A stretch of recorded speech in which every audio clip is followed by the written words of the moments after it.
بسم الله الرحمن الرحيم. الحمد لله رب العالمين، والصلاة والسلام على سيدنا ومولانا محمد خاتم النبيين وإمام المرسلين وعلى آله وأصحابه أجمعين وعلى كل من تبعهم بإحسان إلى يوم الدين. أما بعد، حضرات علماء کرام اور معزز حاضرین، السلام علیکم ورحمۃ اللہ تعالی وبرکاتہ۔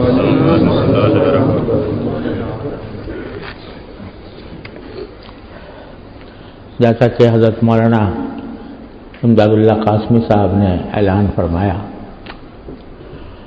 انشاءاللہ کل ختم نبوت کانفرنس منعقد ہو رہی ہے، اور آج کا یہ اجتماع اس کی تمہید ہے، اس کا ایک مقدمہ ہے۔ تو اس موقع پر میں یہ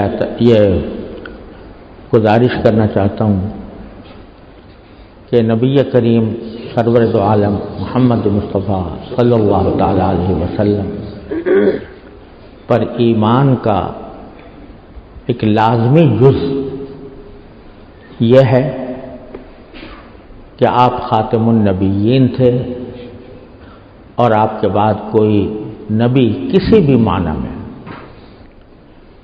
چھوٹا موٹا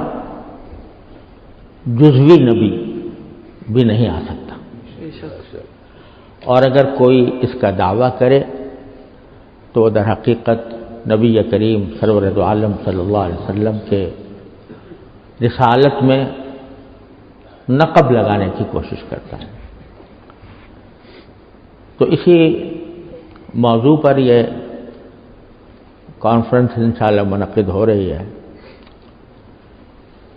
کچھ عرصے سے پروپیگنڈا یہ ہے کہ ختم نبوت کے موضوع پر بات کرنے والا اس کو انتہا پسند، ایکسٹریمسٹ اور ایک خطرے کی علامت سمجھا جانے لگا، اور اس کی وجہ سے اس موضوع پر کھل کر بات علمی انداز میں، مثبت انداز میں، اور ایسے انداز میں جو خالصتاً دلائل پر مبنی ہو، یہ بات اس ماحول میں کرنا ایک مسئلہ بنتا گیا۔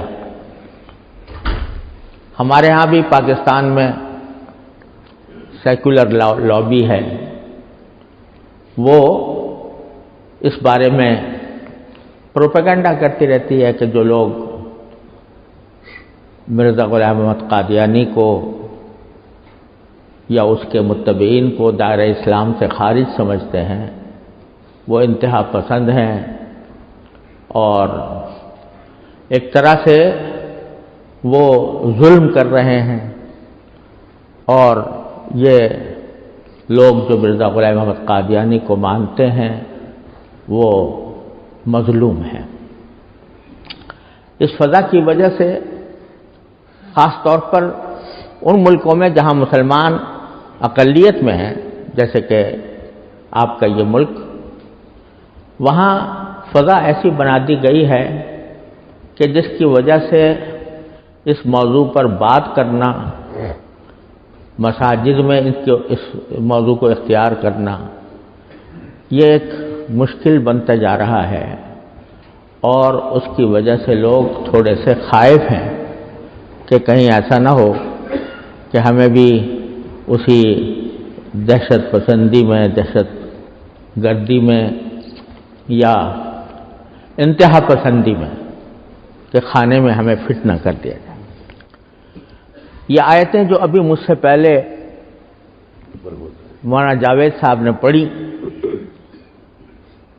میرا خیال ہوا کہ میں اسی کے بارے میں کچھ آپ سے عرض کروں، جو اس موضوع پر بھی اور اس کے جو مضمرات ہیں ان پر بھی بڑی ہی زبردست روشنی ڈالتے ہیں۔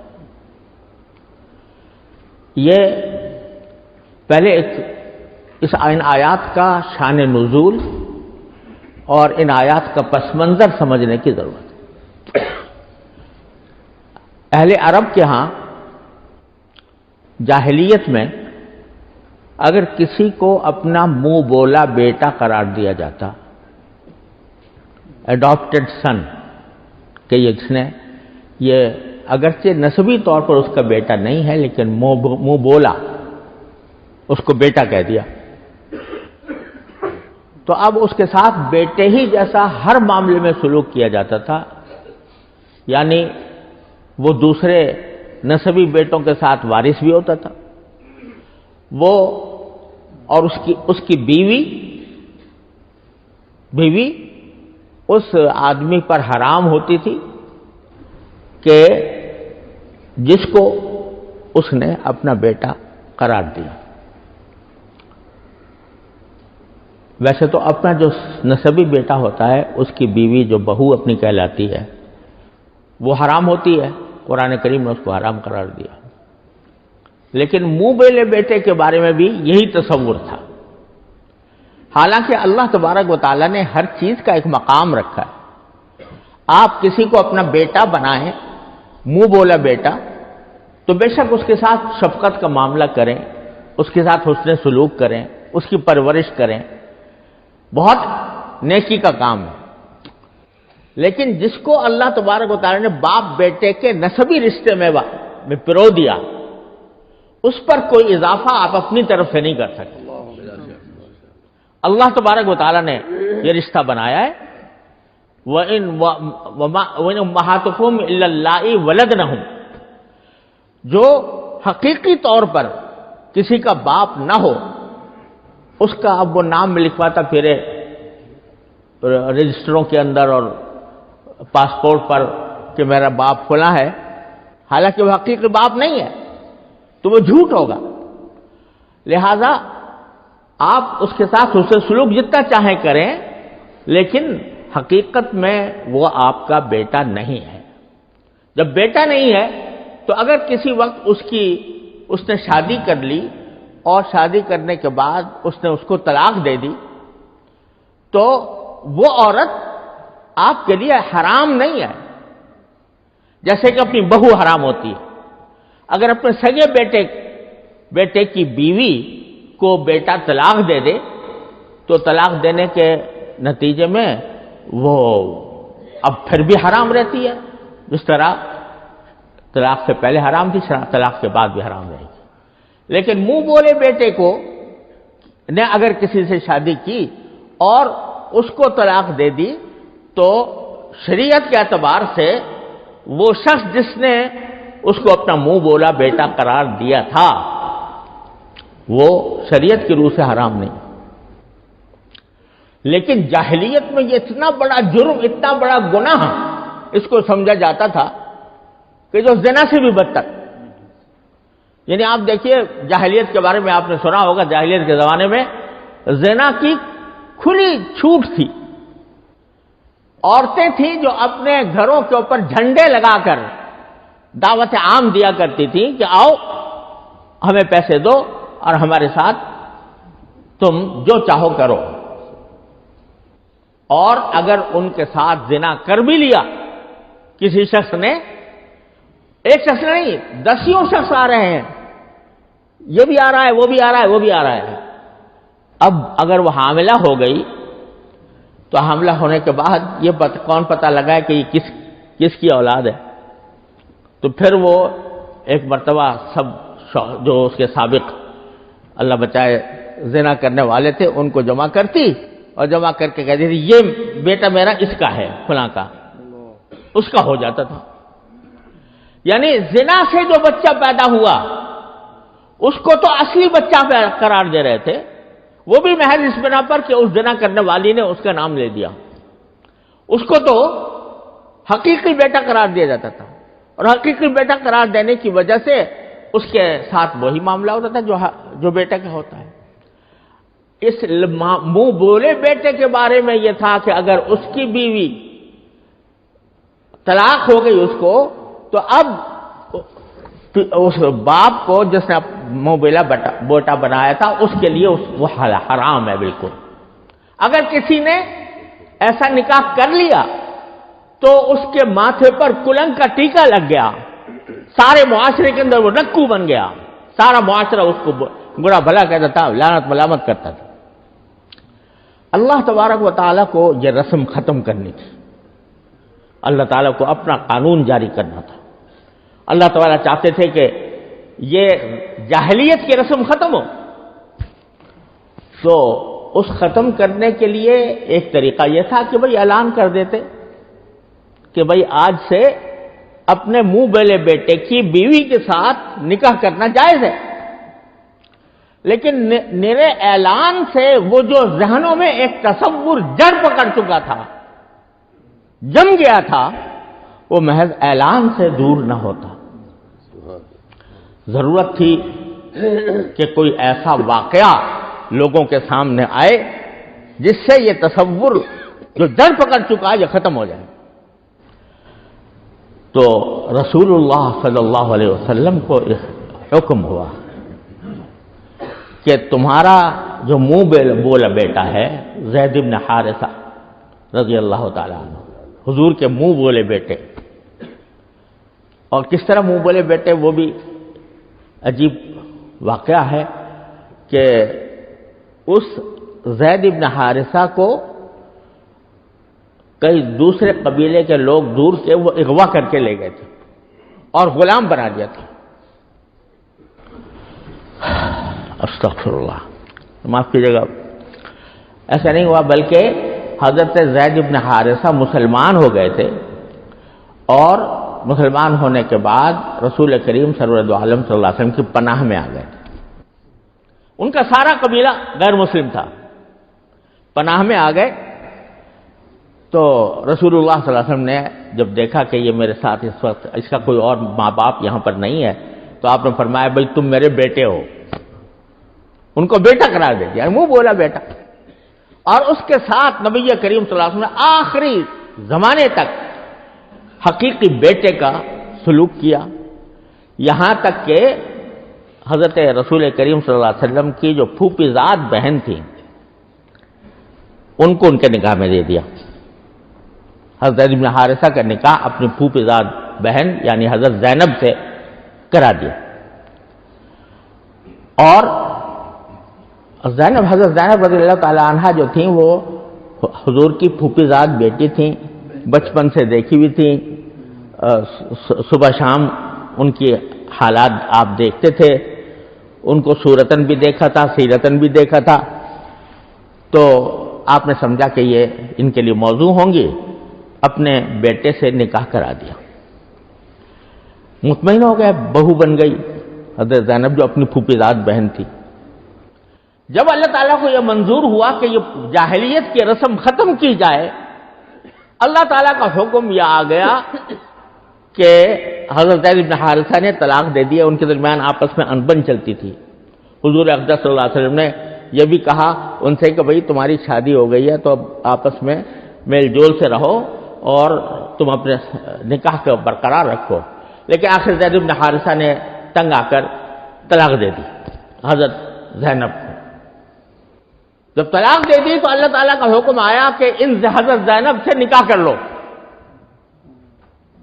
آپ ذرا تصور کیجئے کہ اس معاشرے میں جہاں منہ بولے بیٹے کی بیوی کو نکاح میں لینا زنا سے بھی بدتر سمجھا جاتا تھا، جہاں ایسا کرنے والے کے ماتھے پر کلنگ کا ٹیکا لگ جاتا تھا، معاشرے میں اس کی بدنامی ہوتی تھی، اس کے لیے کہا جا رہا ہے رسول کریم صلی اللہ علیہ وسلم سے کہ آپ حضرت زینب سے نکاح کر لو۔ اب رسول کریم صلی اللہ علیہ وسلم پاس حکم آ گیا۔ آپ کے ذہن میں یہ بات تھی کہ بھائی یہ نکاح میں کر لوں، ہے تو شریعت کا حکم کہ جائز ہے، لیکن کیا ہوگا، لوگ کیا کہیں گے، لوگوں کے اندر کے اوپر کیسی باتیں بنائی جائیں گی، کیسے تانے دیے جائیں گے، اور کہا جائے گا کہ بھائی اپنے بہو سے نکاح کر لیا، اپنی بہو سے پہلے تو وہاں شادی کرائی اور پھر نکاح کر لیا، لوگوں کے اندر ایک کیا شہرت بنے گی، اور کہیں ایسا نہ ہو کہ لوگوں یہ بات لوگوں کے اسلام کے اوپر دھبا ڈال جائے، کہیں ان کا ایمان متزلزل نہ ہو جائے۔ تو یہ آپ کے دل میں یہ کھٹکا تھا، ایک کھٹکا تھا، ایک بشری کھٹکا تھا کہ لوگ اس کو کتنا برا بنائیں گے۔ اس پر یہ آیات نازل ہوئیں جو ہمارے قاری صاحب نے ابھی پڑھی، اور عجیب و غریب اسلوب کے ساتھ اللہ تبارک و تعالیٰ ما کان لنبی حرج فیما فرض اللہ لہ، اللہ نے اپنے نبی کے اوپر جو چیز فرض کر دی اس کو انجام دینے میں نبی کے لیے کوئی حرج نہیں ہے، کوئی تنگی نہیں ہے۔ سنت اللہ فی الذین خلوا من قبل، اور یہ اللہ کی سنت چلی آتی ہے پچھلی امتوں کے وقت سے کہ معاشرے میں جو خرابی پیدا ہو رہی ہوتی ہے، اس معاشرے کو خرابی کو دور کرنے کے لیے پہلے پیغمبر خود اپنی عملی مثال پیش کرتا ہے۔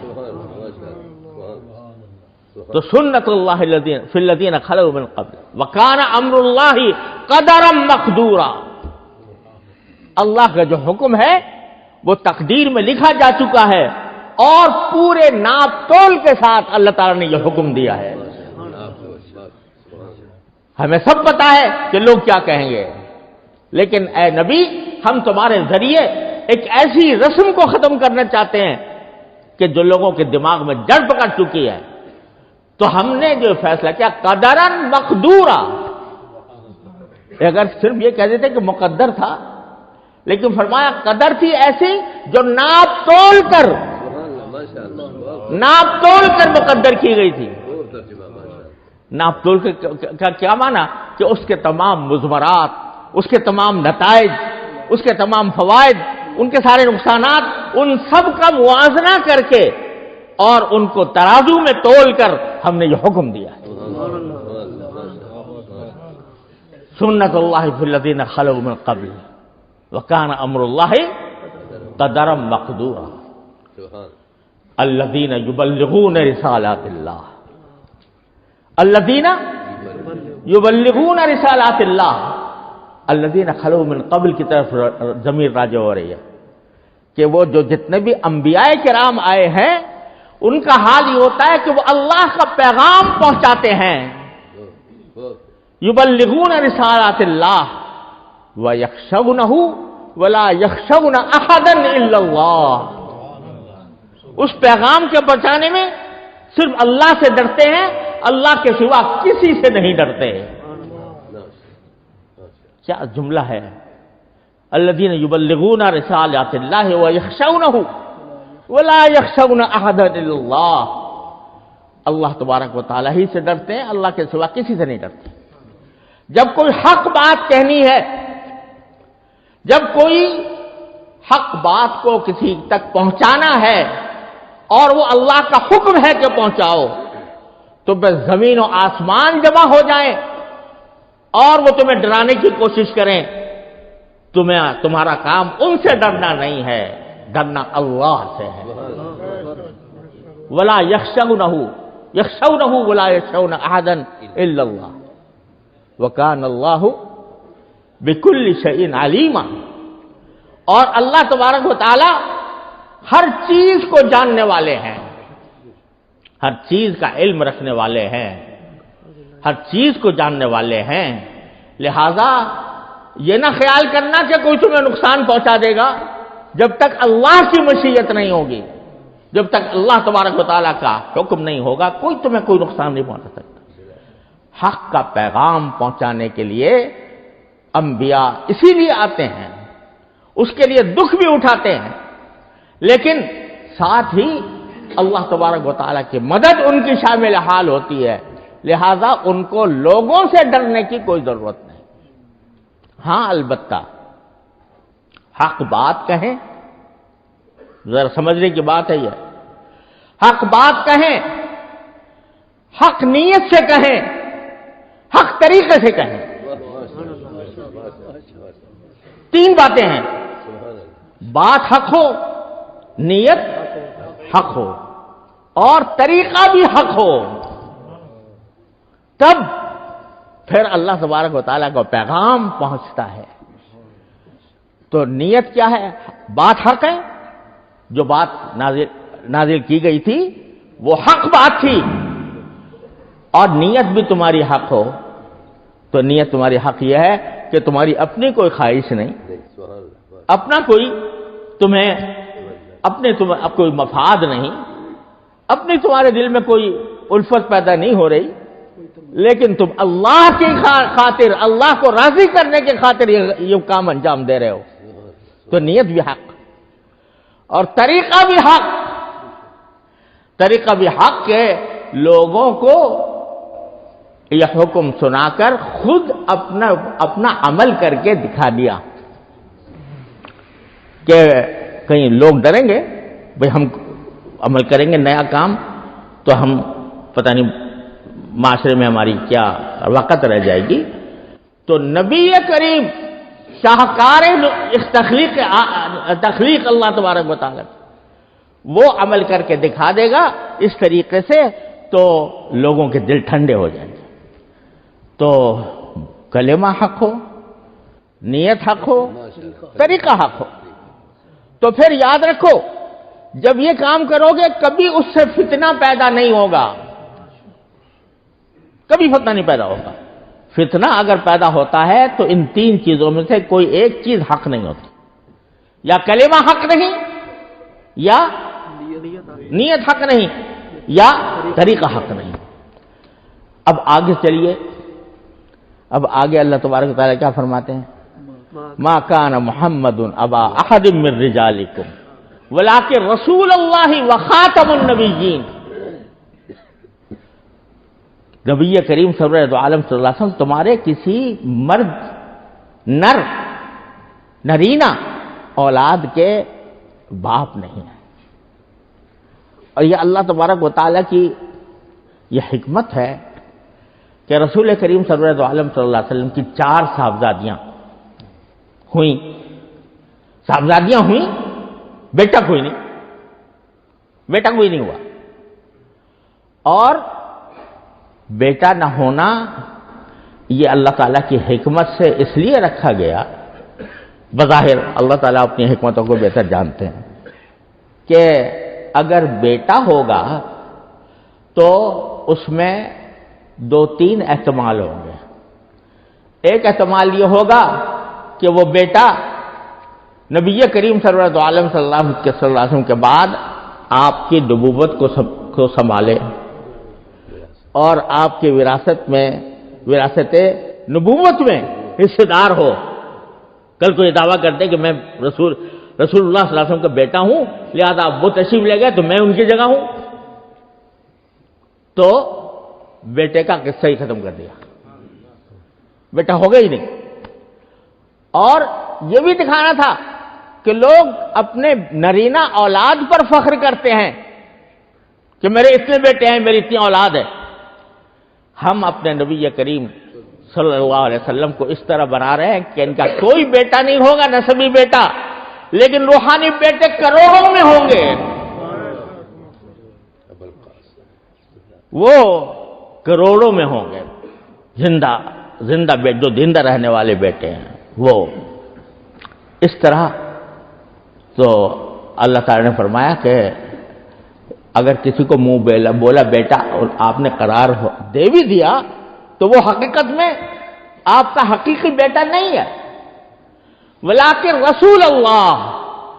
لیکن کسی نرینہ اولاد کے آپ باپ تو نہیں ہیں، لیکن ایک تو رسول اللہ ہے، اللہ کے رسول ہیں صلی اللہ علیہ وسلم. اور چونکہ رسول اللہ ہیں اس لیے آپ کی روحانی اولاد بے شمار ہے. سارے صحابہ آپ کی روحانی اولاد ہیں. آپ کی ازواج جو ہیں وہ ان کی امہات ہیں، امہات المومنین ہیں، اور ان کے ذریعے آپ کی کا سلسلہ انشاءاللہ قیامت تک چلے گا. وخاتم النبیین، اب کوئی اور نبی آنے والا نہیں ہے، اب کوئی اور نبی آنے والا نہیں ہے جو آ کر نبی کریم سرور دو عالم صلی اللہ علیہ وسلم کی وراثت کا دعویٰ کرے، کوئی آنے والا نہیں ہے۔ تو اب آپ کے بعد کوئی نبی آنے والا نہیں، لہذا اگر ہم آپ کے ذریعے اس رسم بد کا خاتمہ نہ کراتے تو نبی تو کوئی آنے والا تھا نہیں، اور کون آ کر اس رسم کا خاتمہ کرتا؟ تو کوئی نبی آنے والا نہیں ہے رسول کریم صلی اللہ علیہ وسلم کے پاس۔ تو ایک داعی حق کا، بلکہ ہر مسلمان کا کو ایک سبق دے دیا ہے ان آیات نے۔ سبق کیا دے دیا؟ کہ الذین یبلغون رسالات اللہ ویخشونہ ولا یخشون احدا الا اللہ۔ ارے اللہ کا پیغام ہے، اللہ کہہ رہا ہے رسول اللہ صلی اللہ علیہ وسلم خاتم النبیین ہیں، آپ کے بعد کوئی نبی آنے والا نہیں ہے۔ یہ بات کہتے ہوئے کیوں شرماتے ہو؟ یہ بات کہتے ہوئے کیوں ڈرتے ہو؟ لوگوں سے کیوں ڈرتے ہو؟ اللہ سے ڈرو۔ لیکن وہی تین بات کہ یہ حق بات کہو، پہنچاؤ، دنیا کی آخری حدود تک پہنچاؤ، لیکن بات حق ہو، نیت حق ہو، طریقہ حق ہو۔ ہمیں ہر کام قرآن کریم میں فرمایا ادعو الی سبیل ربک بالحکمت والموعظۃ الحسنہ، کہ جب تم اپنے پروردگار کے راستے کی طرف لوگوں کو بلاؤ تو کس طرح بلاؤ؟ ادعو الی سبیل ربک بالحکمت، حکمت کے ساتھ، عقل کے ساتھ، دانائی کے ساتھ، والموعظۃ الحسنہ، اور خوش اسلوبی کے ساتھ نصیحت کر کے اس طرح بلاؤ۔ وجادلہم باللتی ہی احسن، اگر کبھی مباحثے کی بھی نوبت آ جائے تو مباحثہ بھی کس طرح کرو؟ احسن طریقے سے۔ یہی وہ پیغام ہے جو انبیاء کرام علیہ السلام جس طرح دنیا تک پہنچاتے ہیں۔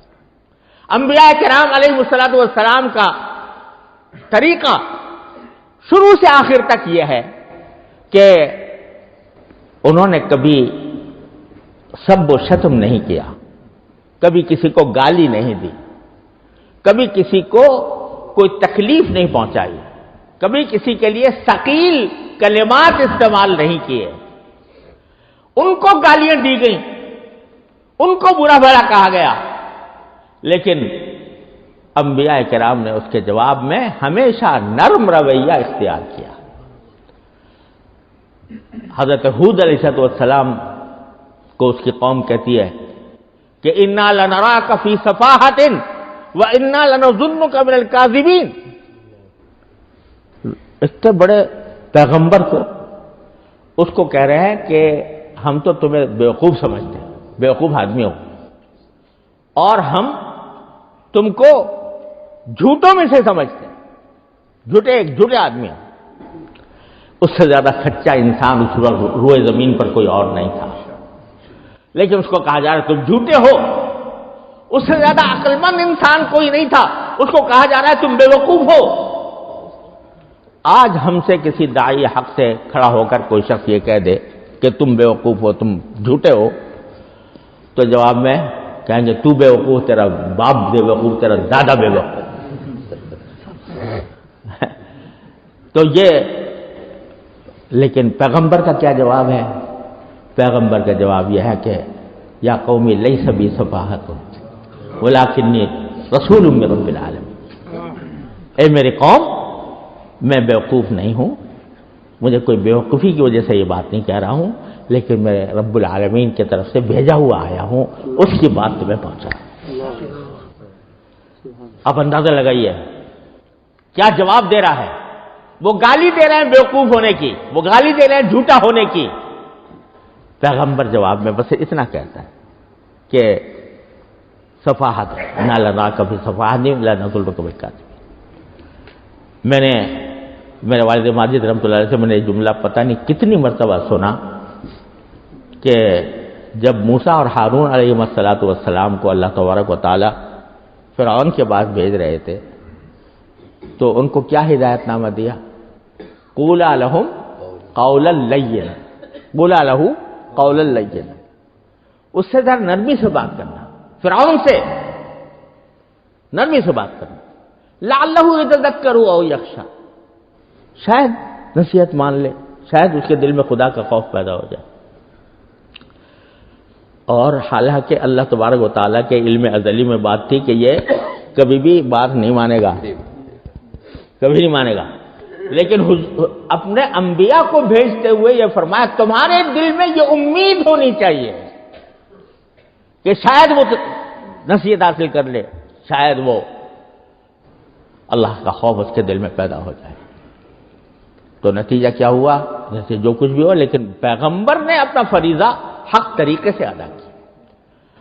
تو میرے والد ماجد رحمۃ اللہ علیہ فرمایا کرتے تھے کہ تم فرعون سے بڑھ کر تم موسیٰ علیہ السلام سے بڑھ کر مصلح نہیں ہو سکتے، اور تمہارا جو مخالف ہے وہ فرعون سے بڑا گمراہ نہیں ہو سکتا۔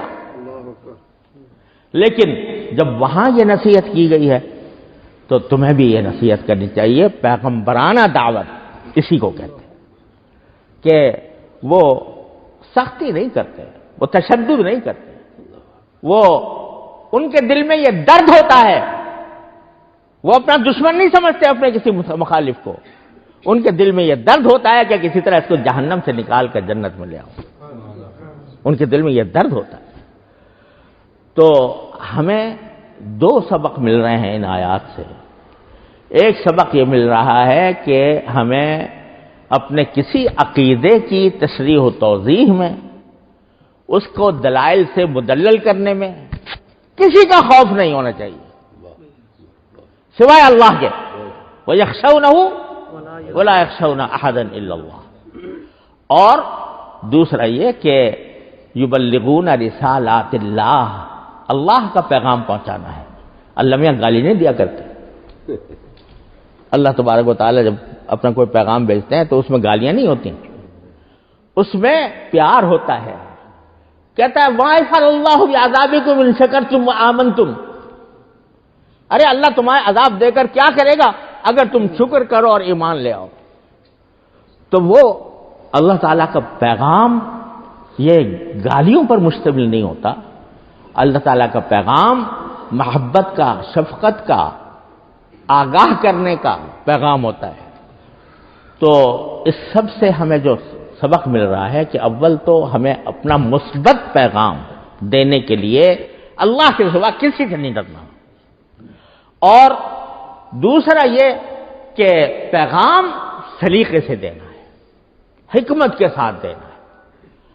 میں تو بارہا یہ مختلف ختم نبوت کے جلسوں میں عرض کرتا رہا ہوں کہ ہمیں اب چاہیے کہ جو لوگ بھٹک گئے ہیں، راستے سے بھٹک گئے، ان میں سے کچھ تو لوگ ایسے ہوں گے کہ جو مالی فوائد کی خاطر، دنیاوی فوائد کی خاطر لگ گئے کسی گروہ کے ساتھ، ان کو تو ہدایت اللہ ہی دے سکتا ہے اور ہمارے پاس کوئی اور راستہ نہیں ہے۔ لیکن بہت سے ایسے بھی ہیں کہ جو غلط فہمی سے اور ایسی تحریروں سے جو گمراہ کن تحریریں ہیں ان کی وجہ سے متاثر ہو گئے۔ تو اب ہم اگر پیغمبرانہ دعوت کے طریقے پر ہم ان کو پیار سے، محبت سے، شفقت سے یہ سمجھائیں کہ بھائی صحیح راستہ یہ ہے۔ ایک طرف آپ رسول کریم سرور عالم صلی اللہ علیہ وسلم کی سیرت کو دیکھ لو، آپ کی سیرت کا مطالعہ کر لو، اور ایک طرف اس مدعی نبوت کو دیکھ لو، ایک طرف آپ کی پیشن گوئیاں دیکھ لو، الف لام میم غلبت الروم، اور ایک طرف محمدی بیگم کی پیشن گوئی کو دیکھ لو، انجام آتم کی پیشن گوئی کو دیکھ لو۔ تو یہ سب چیزیں جب سامنے آئیں گی لوگوں کے تو کچھ ان کو امید ہے کہ انشاءاللہ وہ اسلام کی پیغام کو سنیں گے اور سمجھیں گے۔ لیکن یہ ہمارا فریضہ ہے کہ اس پیغام کو ہم لوگوں تک پہنچائیں، اور اس کو دیکھو خاص طور سے آج آپ جس ملک میں رہ رہے ہو وہ ہمارے نوجوانوں کی تعلیم و تربیت ایک بہت بڑا مسئلہ ہے، اور کتنے ہمارے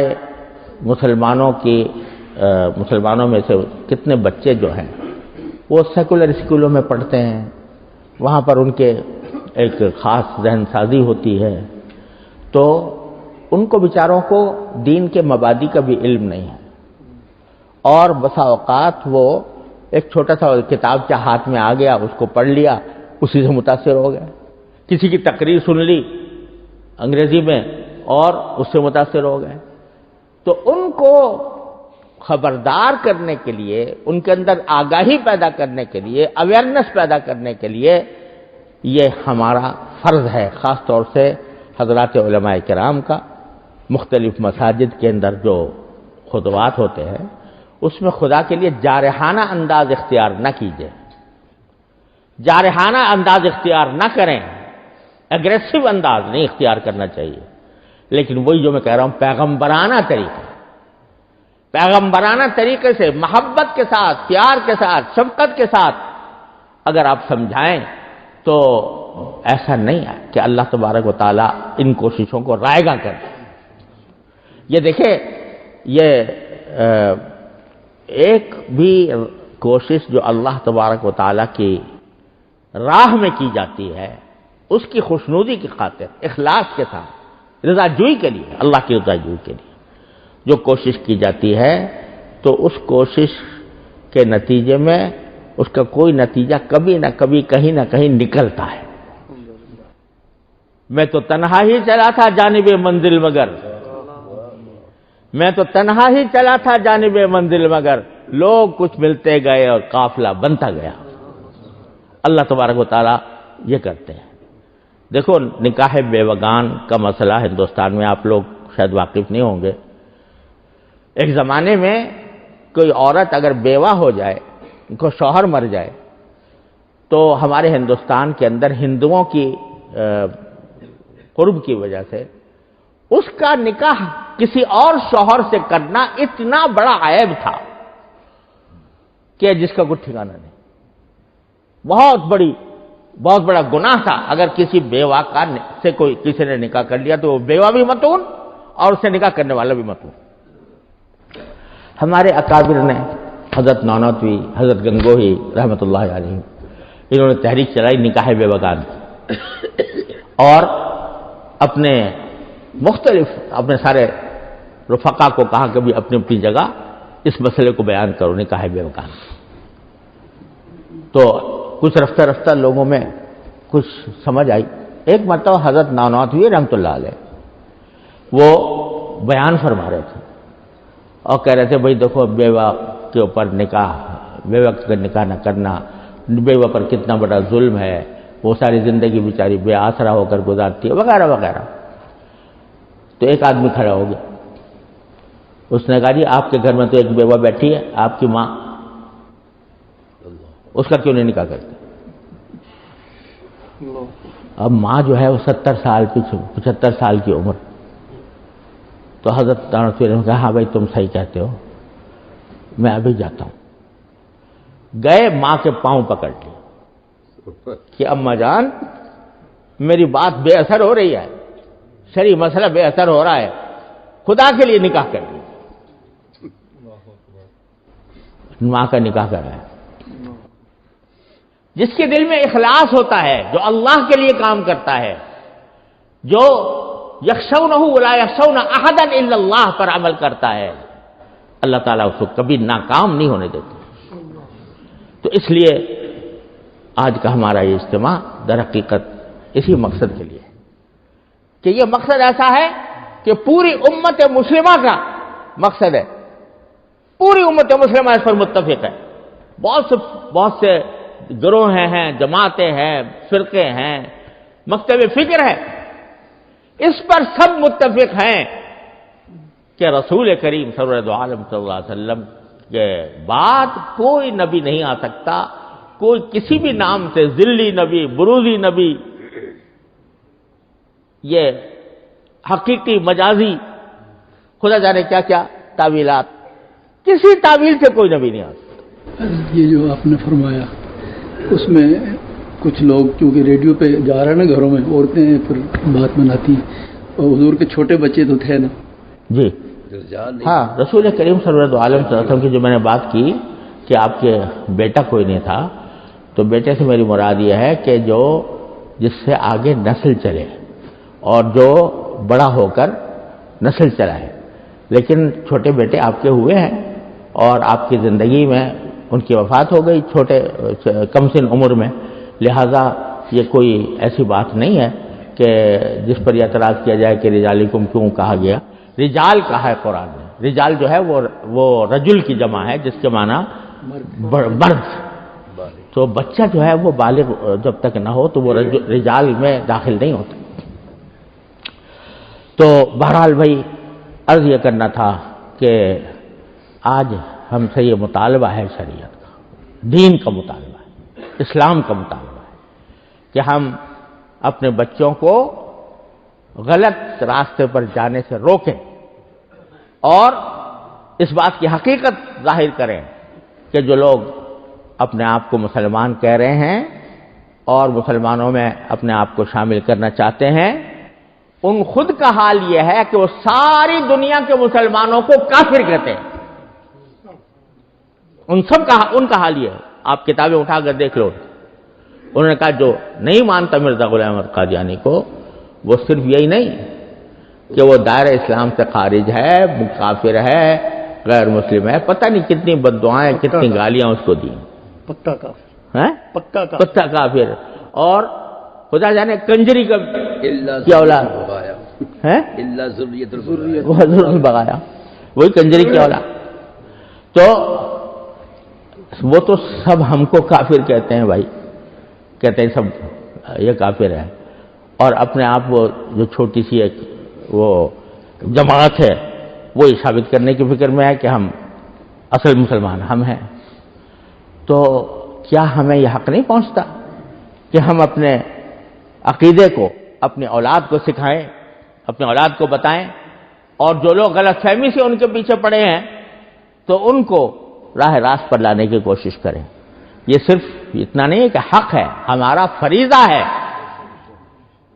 ما کان للنبی من حرج فیما فرض اللہ له سنت اللہ فی الذین خلوا من قبل وکان امر اللہ قدرا مقدورا الذین یبلغون رسالات اللہ ویخشونہ ولا یخشون احدا الا اللہ. میں جب بھی پڑھتا ہوں ایک عجیب کیفیت طاری ہو جاتی ہے اس آیت کی. ویخشونہ ولا یخشون احدا الا اللہ وکان امر اللہ قدرا مقدورا. سبحان اللہ. تو اللہ تعالیٰ ہمیں ان میں سے بنا، ہمیں ان میں سے بنا. تو گزارش یہ ہے، آج ہماری اس کانفرنس کا یہ ایک طرح سے تمہید ہے، اس کا مقدمہ ہے، تو ہم اس موضوع کی اہمیت سے خود بھی سوچیں اہمیت کو، اور ساتھ ہی اپنے ملنے جلنے والوں کو، اپنے داعیوں کو، اپنے مبلغوں کو پیغمبرانہ دعوت کے ساتھ ختم نبوت کی حقیقت دنیا پر واضح کرنے کی کوشش کریں. انشاءاللہ اس میں اگر اخلاص سے کریں گے، حق بات ہوگی، حق طریقہ ہوگا، حق نیت ہوگی، انشاءاللہ ضرور کامیابی ہوگی، ضرور کامیابی ہوگی. آپ ذرا یہ تصور کیجئے کہ ذوالفقار علی بھٹو، ذوالفقار علی بھٹو کوئی مولوی نہیں، کوئی ملا نہیں، کوئی اسلامی جماعت کا لیڈر نہیں، پورا 100% سیکولر انسان. اس کو اللہ تعالیٰ نے کس طرح کیا کام اس سے کرا لیا. اور یحییٰ بختیار جو اللہ تعالیٰ گزر گئے دنیا سے، سب اللہ تعالیٰ ان کی مغفرت فرمائے. تو کبھی تصور میں بھی نہیں تھا کہ یحییٰ بختیار اس طرح بے بس کر دے گا ان کے امیروں کو جو ان کے علم کا منبع ہے، ان کو اس طرح بے بس کر. کوئی تصور کر سکتا تھا کہ وہ اٹارنی جنرل یحییٰ بختیار اور ذوالفقار علی بھٹو اور پوری اسمبلی، جس میں بتاؤں آپ کو جمعیت علماء اسلام کے شاید 3 یا 4 آدمی تھے، اور جمعیت علماء پاکستان کے 1-2 تھے اور جماعت اسلامی کے 3-4 تھے، سب ملا کر 12 آدمی ہوتے تھے. یہ تو تھے دینی جماعتوں، باقی سب سیکولر جماعتوں کے تھے. اور سارا بیان سن کر، اس پر جرح سن کر جو ہفتوں جاری رہی، سب کی زبان پر یہ بات آئی کہ بھائی آج ہم پر حقیقت حال واضح ہو گئی، ہم پر یہ حقیقت حال واضح ہو گئی، اور ہم نے آنکھوں سے دیکھ لیا کہ کس طرح ہمیں دھوکہ دیا گیا ہے. تو میں کہتا ہوں کہ جب وہ اخلاص کے ساتھ اللہ کے کچھ بندے کھڑے ہو گئے تھے، اخلاص کے ساتھ اللہ تبارک و تعالیٰ کی رحمتیں ان پر نازل ہوں، وہ کھڑے ہوئے اور کھڑے ہو کر اس بات کو واضح کیا، تو الحمدللہ وہ کام ہو گیا جو کبھی نہیں ہوا. 100 سالہ جد و جہد کے بعد میں نے ایک بزرگ سے ایک بات سنی، بڑی مجھے پسند آئی. وہ کہہ رہے تھے کہ دیکھو محنت جہاں بھی ہو کبھی نہ کبھی اس کا اثر ظاہر ہو. اگر محنت اخلاص کے ساتھ ہو تو کبھی نہ کبھی اس کا اثر ظاہر ہوتا ہے. تو اس کو کہہ رہے تھے کہ دیکھو خندق تو نبی کریم صلی اللہ علیہ وسلم یہاں کھود رہے ہیں، اس میں قیصر و کسریٰ کے محلات دکھائے جا رہے ہیں، قیصر و کسریٰ کے محلات دکھائے جا رہے ہیں. محنت تو یہاں ہو رہی ہے، پیٹ پہ پتھر بندھے ہوئے ہیں، کھانے کو روٹی نہیں ہے، اور قیصر و کسریٰ کے محلات دکھائے جا رہے ہیں. اس محنت کا اثر وہاں جا کر ظاہر ہو رہا ہے، جنگ قادسیہ میں اور جنگ تبوک میں ظاہر ہو رہا ہے. تو محنت کوئی بھی ہو اللہ کے راستے میں سچے دل سے، اخلاص کے ساتھ، خوشنودی کے ساتھ، وہ کبھی نہ کبھی رنگ لاتی ہے. پتہ نہیں کہ 100 سال سے ہمارے بزرگ لگے ہوئے تھے اس میں، اور کوئی گوشہ چھوڑا نہیں تھا اس جد و جہد کا. اس کے نتیجے میں جو نتیجہ اللہ نے دکھایا یہاں پر. اس وقت میرے مولانا یوسف لدھیانوی صاحب اللہ تعالیٰ ان کے درجات بلند فرمائے، میں جب وہاں سے آ رہا تھا پنڈی سے، اسلام آباد سے واپس کراچی، تو حضرت بھی ساتھ تھے میرے. تو میں نے ان کو مبارکباد دی، تو وہ کہنے لگے، مولانا یوسف لدھیانوی صاحب فرمانے لگے کہ بھائی آج ہم تو پہلے تقسیم ہند کے مخالف تھے، لیکن آج پتہ چلا کہ یہ کام ہندوستان میں نہیں ہو سکتا تھا، یہ کام ہندوستان میں نہیں ہو سکتا تھا، پاکستانی میں ہو سکتا تھا. یہ حضرت مولانا محمد یوسف لدھیانوی رحمۃ اللہ علیہ کے الفاظ تھے. تو اللہ تعالیٰ نے یہ کام دکھایا. کیوں دکھایا؟ اخلاص سے، محنت سے، اور صحیح طریقے سے. تو اللہ تبارک و تعالیٰ اسی طرح کام لے. میں بہت زیادہ مجھے اس بات کے اوپر خوشی ہے کہ الحمدللہ کہ ختم نبوت سینٹر اب جو مسائل سے گزر رہا تھا، مشکلات سے گزر رہا تھا، قانونی مشکلات سے گزر رہا تھا، وہ تقریباً سب ختم ہو گئی ہے. اور اس میں طاہا قریشی صاحب اللہ تعالیٰ ان کو جزائے خیر دے، ان کی محنت کا بڑا دخل ہے. اور میں نے حضرات وہاں عالمی مجلس تحفظ ختم نبوت کے ذمہ دار حضرات ہیں، ان سے میری بات ہوئی ہے، اور انہوں نے یہ فرمایا کہ اس وقت طاہا قریشی صاحب اس کام کو چلا رہے ہیں اور ان کے ساتھ پورے تعاون کی ضرورت ہے. تو میں تو آپ 6 ٹرسٹی ہیں جی اس کے. ہاں 6 ٹرسٹی ہیں ماشاء اللہ. اس کے 6 ٹرسٹی ہیں ٹرسٹ کے جو کیا چلا رہا ہے ختم نبوت سینٹر. حضرت مفتی خالد صاحب ہیں اور حافظ ندیم صاحب ہیں، مفتی اسلم صاحب ہیں، اور مولانا بغلہ صاحب بھی ہیں. بہرحال 6 ٹرسٹی ہیں جو اس کام کو چلا رہے ہیں الحمدللہ. تو مجھے ان حضرات نے یہ فرمایا کہ ان کے ساتھ تعاون کی ضرورت ہے، اور یہاں پر کام کو چلانے کے لیے، اٹھانے کے لیے اس وقت یہی ٹرسٹ موضوع ہے، اور اس کے ساتھ پورا تعاون کرنا چاہیے. تو اللہ تبارک و تعالیٰ کو مزید ترقیات سے اور مزید توفیق سے نوازے.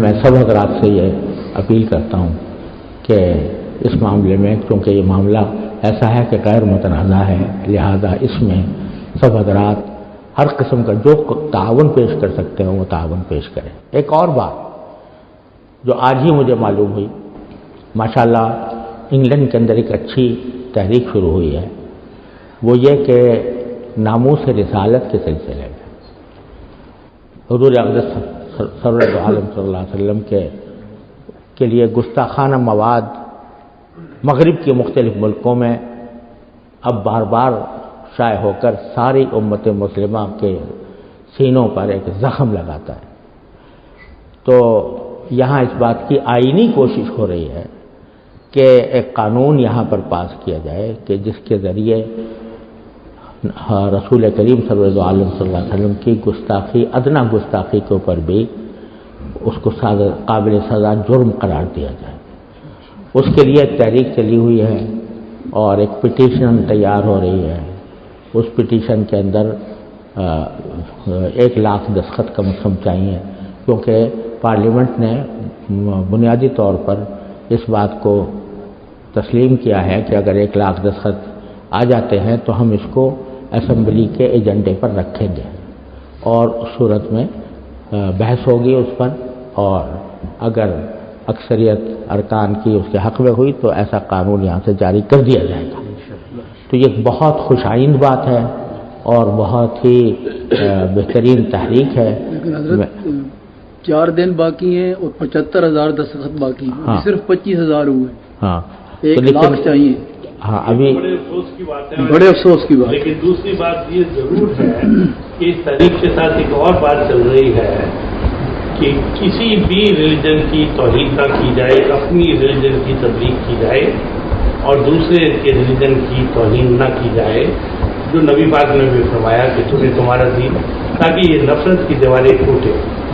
یہ بڑا ضروری بات ہے میرے نزدیک، اگر آپ اس پر ڈالنا چاہیں تو جیسے آپ نے فرمایا تھا، قریشی صاحب بھی جانتے ہیں اس چیز کو، کہ جب تک یہ ہم باتیں کرتے رہیں گے، یہ ویسٹ میں سب سے زیادہ پروجیکشن احمدی جماعت کی، قادیانی جماعت کی، مدعی جماعت کی اس لیے ہی ہو رہی ہے کہ جتنا پاکستان میں برا بھلا کہا جا رہا ہے اتنا ہی ویسٹ ان کو سپورٹ کرتے ہیں۔ اس پہ بھی ذرا آپ، اور جب ایک دین ہی غلط دین ہے اس کا ذکر بار بار اگر ہم کریں گے تو وہ پروجیکشن ہوتی رہے گی۔ جیسے پاکستان میں خبر چلتی ہے، 2 دن کے بعد خبر جب بند ہو جائے تو بات معاملہ دب جاتا ہے۔ یہ فطرت بھی ہے کہ پھر لوگ بھول جاتے ہیں۔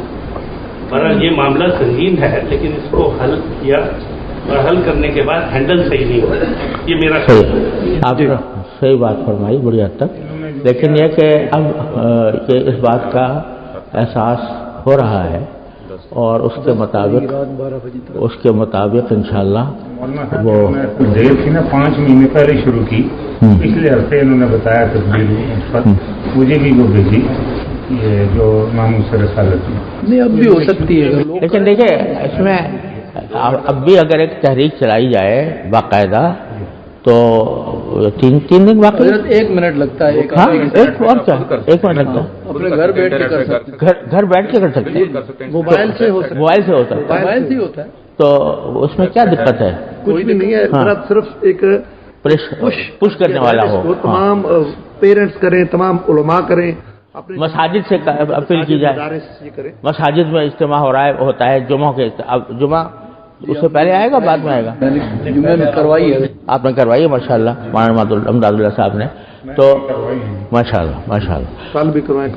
ہاں اگر آپ اور کرتے ہیں، آپ کی position is much more than person like me is nothing for anyone. یہ فرقہ اور فرقہ، اگر ہم اس میں نفرتوں کی دیواریں تو توڑیں نا، اگر ہم مطلب سے ایک پہ نہیں آ سکتے تو نفرت تو نہ کریں۔ داڑھی والا بغیر داڑھی والے سے نفرت، بغیر داڑھی والا داڑھی والے سے نفرت۔ جب بات کوئی میرے جیسا کرے تو داڑھی والے دیکھنے لگ جاتے ہیں تو آپ کی داڑھی نہیں ہے۔